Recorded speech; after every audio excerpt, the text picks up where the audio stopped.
Okay, it's still Wednesday, July, whatever the hell the date is, July 18th. Sorry. Been a long morning, and God, we still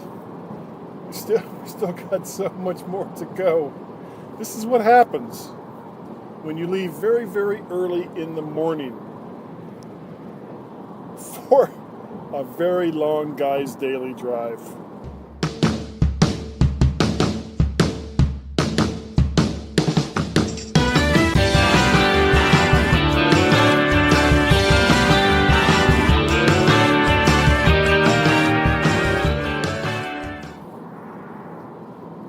Hey everybody, how you doing? I am just tooling right along. I believe I'm in Ohio.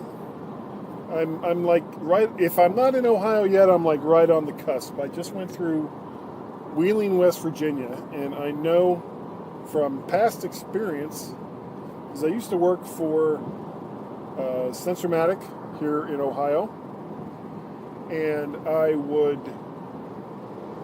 like two of the places that I used to go to that are in this area was Steubenville and St. Clairsville. St. Clairsville is right on the other side of, I don't even know what the name of the river is, but they're right on the other side of the river from Wheeling. Or maybe I messed that up. Wheeling and St. Clairsville are right across from each other over a river whose name I don't know. So, yay! But I believe, I'm in Ohio now. I am definitely in Ohio. I didn't see a sign saying, "Welcome to Ohio," but I'm there now. Now, my plan for the day is to get all the way through Ohio and into into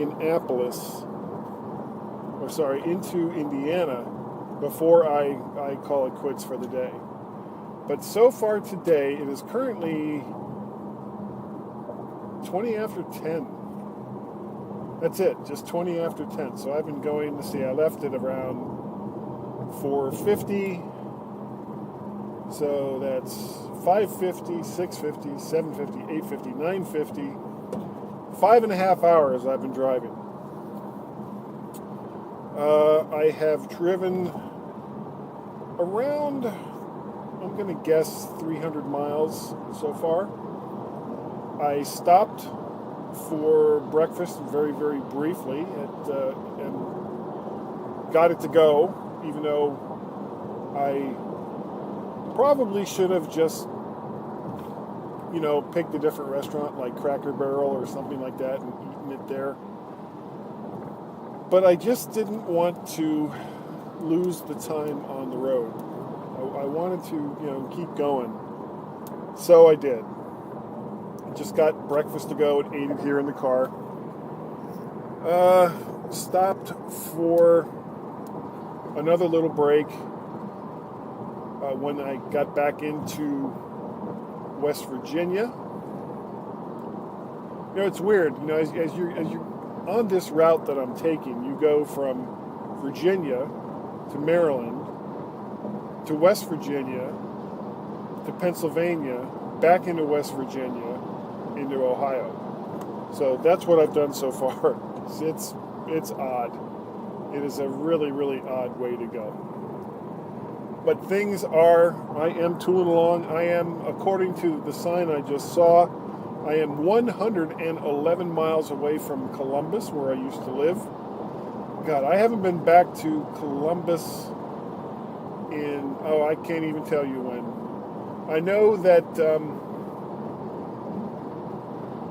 it wasn't that long ago. Well, maybe it was that long ago. But the last time I was in Ohio, I went past where I used to live, which was right at Morse Road and Route 3. I looked at the spot where the Northland Mall used to be, right there on Morse Road, and that was gone. I looked at the area where there was this cool rock and roll bar that I used to go to. Had this great big huge mouth painted on the opening, which I always thought was kind of neat. It was a pretty decent rock and roll bar, live music and such. What else? Let me tell you what is going on going forward. Now, I'm not going to try to make this all the way to Woodstock, Illinois today. I just, there's no point. So I'm gonna, like I said, I'm gonna get somewhere into Indiana where I will stop for the day or the night or whatever time it is that I get there.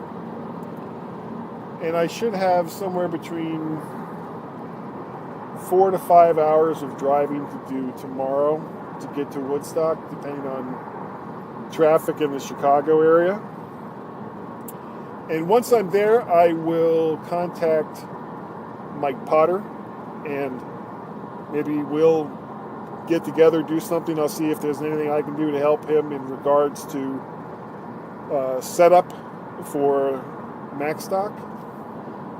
I don't know, because I don't know what his schedule is for or with the McHenry Community College, which I believe they're probably just in summer session as compared to being, full blown going as a college. Now, on Friday, it's going to be an interesting Friday. Friday, I'm going to O'Hare Airport. I'm probably going to leave my hotel around 11 o'clock on Friday. Dr. Mac Levitas is coming in at around 1:45. And it's, like I said, it's about an hour between Woodstock and Chicago. So if I leave at 11, that will get me into O'Hare around noon, and then I'll park the car and I will find a vantage point where I can keep an eye out for Bob. And once we kind of hook up, get together, then we'll decide on how we're going to proceed from there, because I'm picking up one other person in about an hour after that. Kelly Gumont, who is with Mac Observer and a few other publications, is coming in like 2:30, 2:45, and I'm going to also be bringing her, along with Dr. Mac, back to Woodstock. So, and then on the way between O'Hare Airport and Woodstock, we'll stop somewhere for lunch. But that's my Friday. That's what I'm going to be doing on Friday. And once I get them back to the hotel, I don't know what's going to happen from there. Who cares? That's not really my problem. Now, once the whole conference is over, I'll probably take Bob to the airport on Monday while I'm on my way home. Now, leaving this area, or not this area, but Woodstock, or the Woodstock, Chicago area, I will also probably not be able to make it all the way back. I may try to stop and see my buddy Dave and his wife Joyce. I haven't seen them in a while, though I didn't bring, and I probably should have. Well, no, I guess not. I didn't really have room. I got a new air mattress because Dave and Joyce, they have a 3-bedroom log cabin in Clinton, Ohio. Beautiful area, beautiful property that Dave has. And one of the bedrooms, of course, the master bedroom, which is upstairs, that's where they sleep. And then there's 2 bedrooms and a bath downstairs. One of the bedrooms downstairs Dave uses for his office, which, great.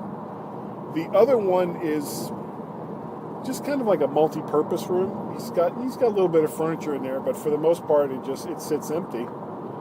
And whenever I go to visit them, that's the room that I stay in. And I had a queen-sized air mattress that I'd had for,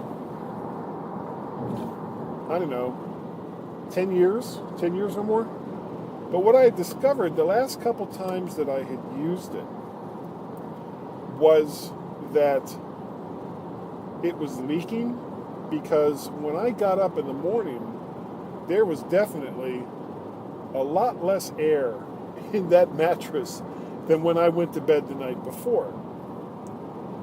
So when Tracy and I went out to Boise, Idaho, to visit with her mother, her sister Kelly had gotten this queen-size air mattress that stood much, much higher. I mean, the one that I had was basically barely taller than like a beach raft that you would blow up. I mean, it was much heavier and it was much firmer, but it wasn't really any taller than that. So you were sleeping basically almost on the floor.